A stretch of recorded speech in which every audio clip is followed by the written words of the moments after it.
Welcome, everybody. Fridays with Fontes. My name is Adrian Fontes, Arizona Secretary of State. We've got an amazing show for you today. Sorry, somebody's trying to get a hold of me right now.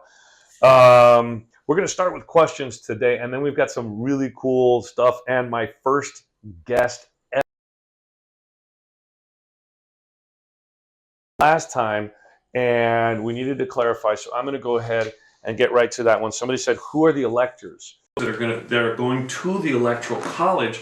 And I was like, I don't know their names, but I do now because my staff printed out a list. So the electors for the Republican candidate for president, Donald J. Trump, Vice President, J.D. Vance, the electors are Abigail Gonzalez, Belinda Rodriguez, Dottie Lizer, sorry if I mispronounced, Gina Swoboda, Lisa Green, Myron Lizer, Nathan Jackson, Robert Swoboda, Stephen McEwen, Thomas Lewis, and Trevor Smith. Those are the 11 electors for the Republicans to the Electoral College if that slate of electors wins.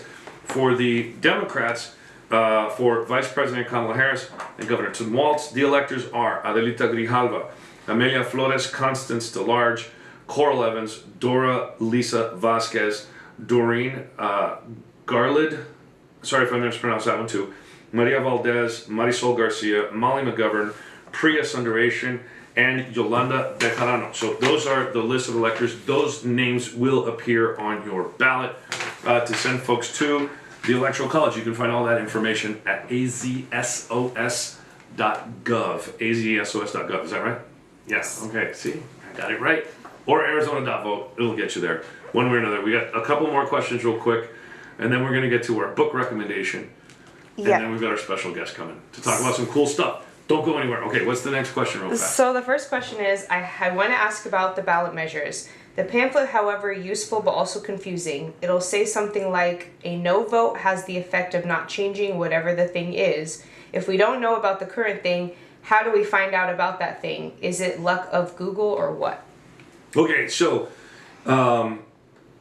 here's how this works. The initiatives, any of the proposals that you're going to see on your ballot have the effect of changing whatever already exists, either adding to it, taking from it, or adjusting it.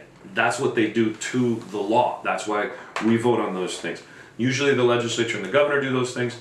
We can do it by citizen initiative in Arizona, or the legislature can bypass the governor and put it on the ballot, which they've done a bunch of stuff to. So let's just say the ballot initiative says your cup will always have coffee in it.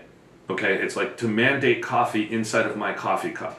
A yes vote will say someone's got to bring me some coffee and put it in my coffee cup. A no vote will have the effect of not changing anything. What does that mean? That means my coffee cup remains empty because that's the way it is right now. So I guess the notion is, what does it look like now? It might not exist now. It might not be something that is part of the law or our statutes or anything like that right now. So it really is, are we going to, yes, make the adjustment, either add, subtract, or adjust, or are we just going to leave things the way they are? And that's really kind of the nature of the no vote. So yes vote makes the shift, no vote leaves things the way that they are. So I hope that answers that. Does that sound okay? How do we know what is current, though? How do we know you have a cup? Well, I have a cup right here. That's a really, really interesting question. And it really depends on the subject matter, right? Like right now, we have, there's a ballot initiative that may or may not make the ballot that has certain rules that will adjust the way we do primary elections in Arizona. If it makes it onto the ballot, a yes vote will adjust the way we do primaries. If it doesn't make it onto the ballot, then we will do primaries the way we do right now, which is taxpayer-funded partisan primaries for the parties, right? So how do we find out what it is right now? You can kind of Google that stuff, but there's no indication in any official pamphlet of what it looks like right now. All the official pamphlet tells you is what the change will do moving forward. Does that make sense? Okay, and that dead horse is dead. All right, what's the next question? How will the new SCOTUS ruling regarding proof of citizenship impact tribal enrolled communities? Okay, so we kind of discussed this one a little bit. This is a case that goes back to several years back, and what it's saying is, so in Arizona we have a higher threshold for proving citizenship for voting. Everywhere in the United States of America, you sign the affidavit at the bottom of the thing that says, under penalty of perjury, I swear that I'm over 18, I'm a U.S. citizen, and I don't have a felony or any other kind of thing that keeps me from voting. Everywhere in the country, Arizona has a higher standard. The case that question comes from applies that standard based on the way that the forms work. So the higher standard that Arizonans have to meet includes now documented proof of citizenship. So you've got to show a birth certificate or a passport or some other form like a naturalization certificate to your county recorder, county voter registrar, so that you can vote the entire ballot. If you're using a federal form, you're a Fed-only voter. We're the only state in the union that does this. It's really weird, and for election administrators, it's kind of confusing and stuff. Rest assured, however, there are still no significant number of cases where folks who are not eligible to vote actually vote. And the reality is this: there's people out there gaslighting folks and saying, look, Arizona doesn't have any proof of citizenship. Well, we have a higher standard than every other state in the union to vote in our statewide elections. And so for folks to say Arizona doesn't require proof of citizenship is really, really problematic, because it doesn't acknowledge that we have a higher standard than everybody else, and that lower standard is for Fed-only voters who might be college students and couldn't get their birth certificate. They might be older folks who, for some reason, they might be people who were displaced out of like a hurricane or something like that, and those records no longer exist. These are the kinds of folks who have an additional burden, and that's why some of us feel like it's a little bit problematic, but we will continue to follow the law and make sure that those standards are met. Okay, so that's questions. Awesome. Book recommendation real quick. We're at halftime on this little show. I am going to show you a book. Last time it was a grown-up book about a river and a kid book about a river. This time it's a book that you don't have to read, which I love. It's called Our America. Ken Burns is an American filmmaker. He is one of the finest. I hope this doesn't like mess up in the lights and stuff like that. We didn't really test that. But this book basically has tons of images of what America is and what it was about. Ken Burns, the filmmaker, compiled this volume. It was given to me as a gift, and we have it here in the office for folks to look at. And it really is just a pictorial history of America and American images. So if you're looking for a great coffee table book or something to put in your office, Our America, these photos compiled by Ken Burns, really a phenomenal book. Not a lot to read in there, although there are some good appendices in the backs and references to see where those photos came from. Okay, I'm super excited. We're going to have our first guest on the show. She hails from the world of education, and she spent a little bit of time in the Arizona House of Representatives.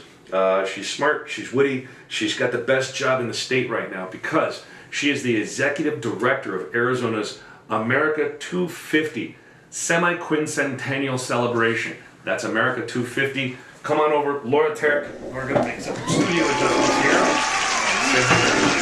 Hello, I'm happy to be here today. Oh my gosh, that's exciting. Yeah, it's awesome. And I don't have a cup for you that's empty. Mine is empty too. But really quickly, America 250 Commission has been established by Arizona law. We're going to running it out of our office. You are the executive director. Tell us a little bit about the celebration and what we're planning. So July of 2026 will be the 250th anniversary of the signing of the Declaration of Independence. You may have remembered the bicentennial celebrations in 1976 or Arizona's own centennial celebrations in 2012. So this is an opportunity for our state to come together, not only to commemorate our past and use it as a moment to reflect, but also to put together some really exciting celebrations and art exhibitions and traveling mobile museums, all kinds of really fun things. And so being on the commission myself, we've started planning things out. We're kind of moving forward. What is the first big project that folks are working on right now? We're super excited to talk about it. Well, we just launched this week, and that is our logo contest. So you at home will have an opportunity to design this logo. Now, in 1976, they painted their bicentennial logo on the roof of the State Fairground Coliseum. We can't guarantee that, but we can try. We can try. So everyone flying into Sky Harbor would be able to see that logo. Other states have put it on t-shirts, on mugs, so the opportunities here are endless, and it's really a chance for you to be a part of Arizona's America 250 story. So to get into the logo design contest, where do people go and how does that all work? They can go to the Secretary of State's website at azsos.gov. There's a banner right up front, you'll see it. And there's a submission portal to put together a little bit of information about what your logo means to you. Of course, we'll need some information from you. And the best part is this logo contest is open to anyone of all ages from across the state. That's awesome. And so we do have some examples of some of the logos from other states for the semi-quincentennial. And you and I are going to critique them a little bit. Review What do you them? say? We're going to review them. Let's start with these guys right here. What do we got? We got Louisiana, South Carolina, Michigan, Rhode Island, and Massachusetts. What's your favorite one on this board here? I like Rhode Island. It's simple, it's crisp, it's clean, and you know right away from looking at it, you know, that just shouts out New England to me. And I like South Carolina because they always have the palmetto there. Pretty interesting. Massachusetts is a little boring. I mean, it's great on a bumper sticker, it's very simple, but surely with Massachusetts, they could have leaned into some of their storied history a bit more. I think so. And Louisiana's looks pretty good. All right, here's our next batch over here. What do we got here? Maryland, Connecticut, New York, Revolutionary New York, Colorado. A lot of people like that one, and I think Kansas is really beautiful with the daisy motif. What do you think? I love the Kansas logo. It took us a while to figure out that Connecticut has the T sideways. I think if the design is asking you to do that much, maybe it's back. I didn't know that's what that was. Point exactly. And Colorado, interesting. Go ahead and tell them the story about this one. So Colorado is celebrating their state's 150th anniversary plus the 250th in 2026. So they have branded their efforts not just the semi-quincentennial, the sesquisemi-quincentennial. That's not the first time I practiced saying. That's a lot. That's a mouthful. Okay, we got one more board here, and we've got, let's see, Mississippi, Delaware, didn't we already do South Carolina? They're overachievers. They got some extra credit. They're doing two. Is that South Carolina also? Mm-hmm. Wow. Okay. And Washington State. I like the other South Carolina one better. Me too. You will notice though that all of them use 250. So if you are designing your logo at home, please do use America's 250 or 250 somewhere in it to again highlight our semi-quincentennial. Yeah, Delaware's got the little shape of the state there. So this is all of the information on how to get into the contest is going to be at azsos.gov. It's going to be really interesting, but it's a short timeline. So if you know anybody who's in design, any artists, any folks who might want to get engaged or involved, please let them know right away. Laura, thank you so much for being my first guest on Fridays with Fontes. Absolutely. It's a new kind of a thing. Adrian Fontes, your Arizona Secretary of State, thank you for joining us again. Have a really safe weekend, drink a lot of water, and I guess that's it, right? Eat, drink, and be merry, but not too merry, you know. Cool. Thanks, everybody. Have a great weekend.